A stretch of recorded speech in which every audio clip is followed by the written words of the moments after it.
सतीश चव्हाण यांचा दिवस सुरू होतो भल्या पहाटे. त्यांना घाई असते शक्य तेवढ्या लवकर त्यांच्या कार्यालयात जाण्याची, कारण तिथं अनेक जण त्यांच्या येण्याची वाट बघत असतात. काही आपली कामं घेऊन, तर काही आमदार साहेबांना भेटायला म्हणून.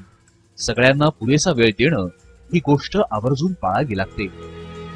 मराठवाड्याचा एकंदर आर्थिक मागासलेपणा, त्याच्यामध्ये होणारी तरुणांची ससेहोलपट,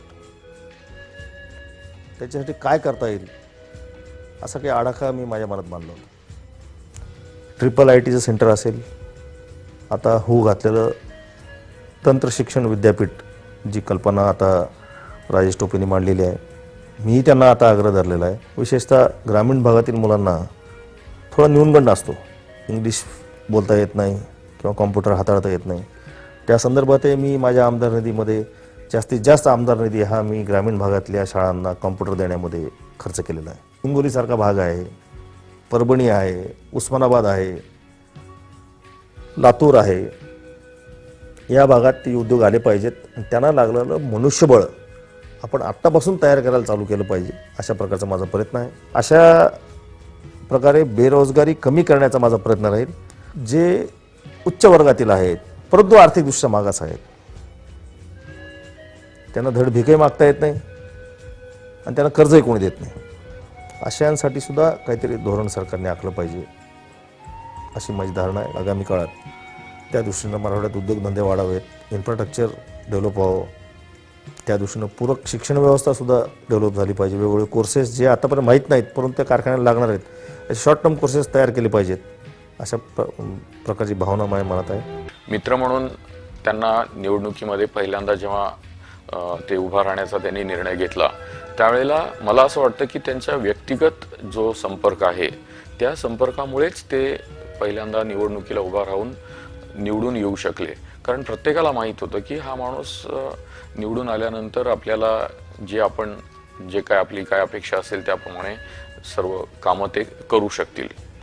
आणि निवडणुकीच्या नंतरच्या काळामध्ये त्यांनी प्रत्येक ठिकाणी जाऊन वेगवेगळ्या मतदारांना त्यांचं जे अपेक्षा विचारल्या, काय मी तुमचं काम करू शकतो ह्याबद्दल अभ्यास केला आणि त्या ह्याच्यातून लोकांच्या ज्या अपेक्षा आहेत त्या अपेक्षा पूर्ण करू शकतील असा मला विश्वास आहे. दुसरी एक महत्त्वाची गोष्ट जी मला जाणवते ती ही आहे की राजकारणी लोक काय करत असतात की काम हो किंवा न हो, त्यांच्या हातून काम होणार नसलं तरीही ते नाराज कसं करायचं असं समजून ते हो बघतो करतो असं म्हणतात. पण सतीश चव्हाणच्या बद्दल नक्कीच सांगू शकतो की एखादी गोष्ट जर होणार नसेल तर ते स्पष्टपणे तिथल्या तिथे तोंडावर सांगतात की हे काम माझ्याच्याने होणार नाही आणि मी हे करू शकणार नाही. त्यामुळे समोरच्या माणसाला थोड्या वेळासाठी वाईट जरी वाटत असलं तरी त्याचा जो वेळ आहे तो वेळ वाया जात नाही. आम्हाला सुट्ट्या मिळायच्या नाही, कारण त्यावेळेस खेळणारी मुलं कमी असायची. आमच्यासाठी खेळ अत्यंत महत्त्वाचा असतो. वार्षिक इंटर कॉलेज कॉम्पिटिशन असेल किंवा आंतरशालेय क्रीडा स्पर्धा असतील, परंतु आम्हाला सुट्ट्या मिळायच्या नाही. मग तो वेळ आम्हाला एक्स्ट्रा पिरियड करून किंवा एक्स्ट्रा अभ्यास करून भरून काढायला लागायचा. आणि त्यावेळेस मी खेळाडूंचं शिष्टमंडळ घेऊन तत्कालीन प्रिन्सिपॉल रत्नाळीकर म्हणून होते, त्यांच्याकडे गेलो होतो आणि त्यांना आग्रह धरला आम्ही की खेळाडूंना काही विशेष सवलती मिळायला पाहिजेत. आम्ही खेळणार नाही असं आम्ही म्हणू शकत नाही, परंतु त्या आपल्या कॉलेजची टीम जिंकली तर आपल्या कॉलेजची सुद्धा मान उंच जाईल. त्यांना पटलं, त्याने आम्हाला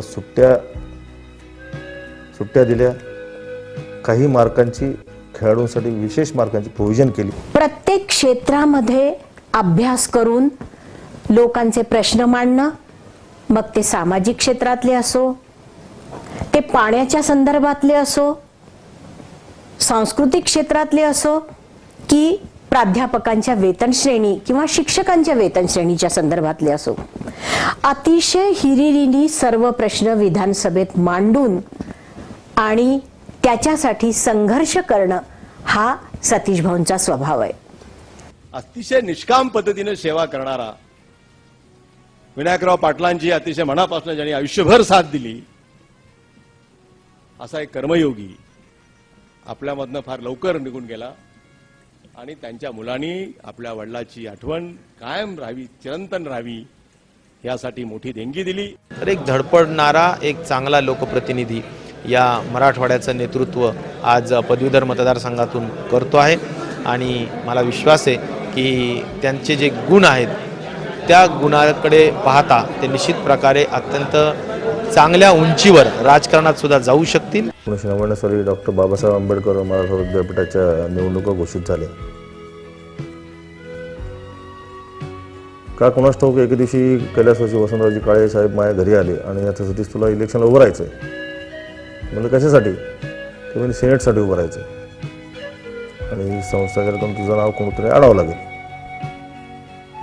मी विचार केला आणि डॉक्टर पद्मसिंग पाटील साहेबांना मी विनंती केली, त्यांचं जे तेरणा चॅरिटेबल ट्रस्ट आहे त्यांच्यातर्फे माझं नाव पाठवावं. त्यांनी एका क्षणात होकार दिला आणि मी सिनेटचं इलेक्शन जिंकलो. सतीशबद्दल सांगायचं झालं तर दोन गोष्टी प्रामुख्याने मी सांगेल. त्याच्याजवळ एक दृष्टिकोन आहे, एक विजन आहे आणि त्याच्या कामाचा ज्याला आपण एक म्हणू आवाका फार मोठा आहे आणि त्याची एक स्पीड आहे.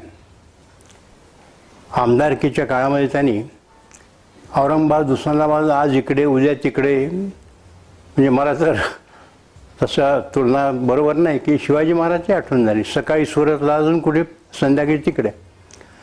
हा जनसंपर्क फार महत्त्वाचा. सतीश चव्हाण हे अशा एका मतदारसंघातून निवडून आलेले होते की जिथं अनपढ लोकांचं काही काम नव्हतं, जिथं भावनेचा काही फारसा आधार घेतला जाऊ शकत नव्हता. वैचारिक अधिष्ठान असणारी माणसंच या क्षेत्रामध्ये काम करू शकतात. सरकारी सेवेत अभियंता जेव्हा प्रवेश घ्यायचा तेव्हा वर्ग 3च्या नोकरीमध्ये त्यांना प्रवेश मिळत होता. हे अत्यंत अपमानास्पद आम्हाला वाटलं. मी एकटा नाही, त्यावेळेसचे सगळेच कॉलेजमधली मुलं पेटून उठली. अत्यंत तीव्र असं आंदोलन केलं आणि मला आनंद वाटतो सांगायला की सरकारने 6 महिन्याच्या आंदोलनानंतर सर्व अभियंत्यांना वर्ग 2चा दर्जा दिला. पदवीधर मतदार संघ में कुछ 3.5 लाख वोट मतदार उन्होंने नोंदनी की है, जिसमें से 1/3 1 लाख कुछ हजार औरंगाबाद संघ के लोग हैं.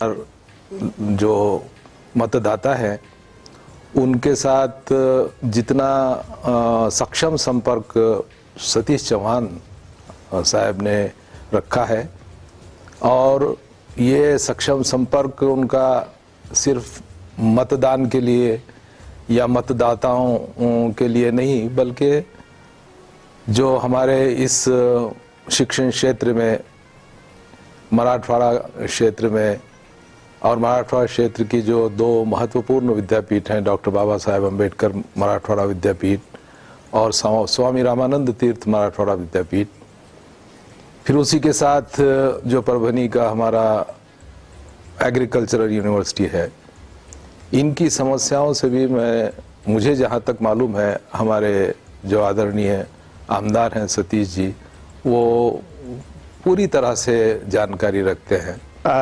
मी आणि आमदार सतीश चव्हाण साहेबांचा साधारणतः गेल्या 30 वर्षापासून संबंध आहे.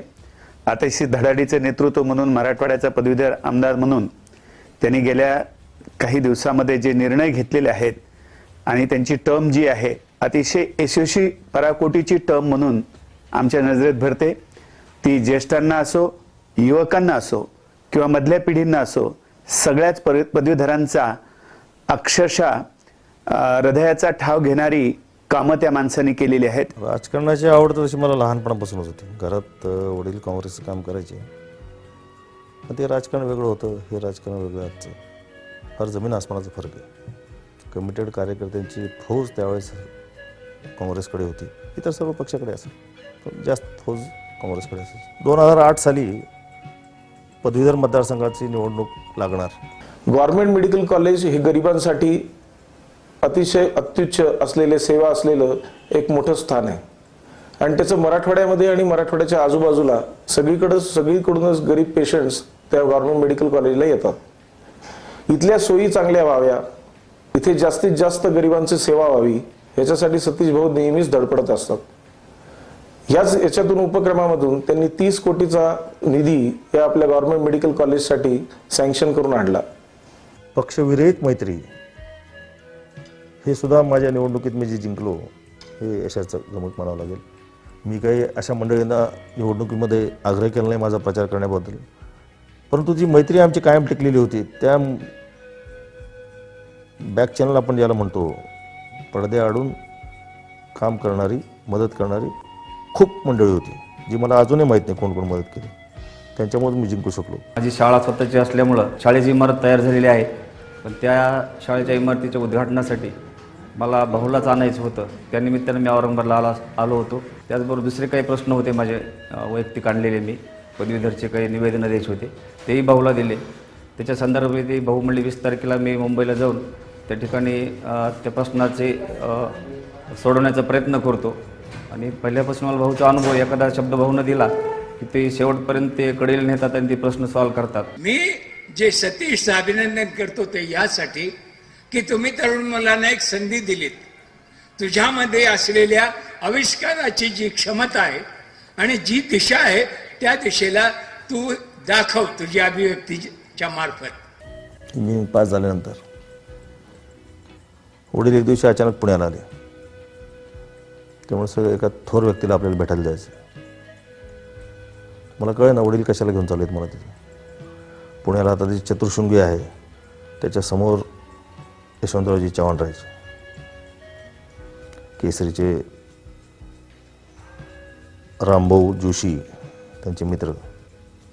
वडील मला तिथे घेऊन गेले, यशवंतरावजींचं दर्शन घ्यायला लावलं मला, त्यांची माझी ओळख करून दिली. तो क्षण मी आयुष्यात विसरू शकत नाही. अत्यंत साधे व्यक्तिमत्व, समोरच्याशी संभाषण करण्याची उत्कृष्ट कला आणि त्यांची जी छाप माझ्यावर जी पडलेली आहे 1984चा पिढी असेल तो 83-84. सातत्याने हे काम त्यांच्या हातातनं घडत राहावं म्हणून मराठवाड्यातल्या तमाम पदवीधरांना माझी एक विनंती असेल की अतिशय प्रखर असा हा युवा नेता, पदवीधरांचा नेता आपल्यासाठी सगळ्या मुकुटमणी आहे, मानबिंदू आहे. मराठवाड्यामधून राष्ट्रीय पातळीवर, राज्य पातळीवर प्रभावीपणे नेतृत्व करू शकतील अशी जी काही भावी पिढी आहे, तिसरी फळी ज्याला आपण म्हणू शकू, अशा तिसऱ्या फळीमधले ते एक महत्त्वाचे उमदे असे लोकप्रतिनिधी आहेत.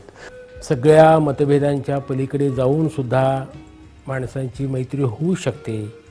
मतभेद झाले तरीही ते मतभेद हे चर्चेने सुटू शकतात, अशी एक धारणा असणारा हा माणूस आहे.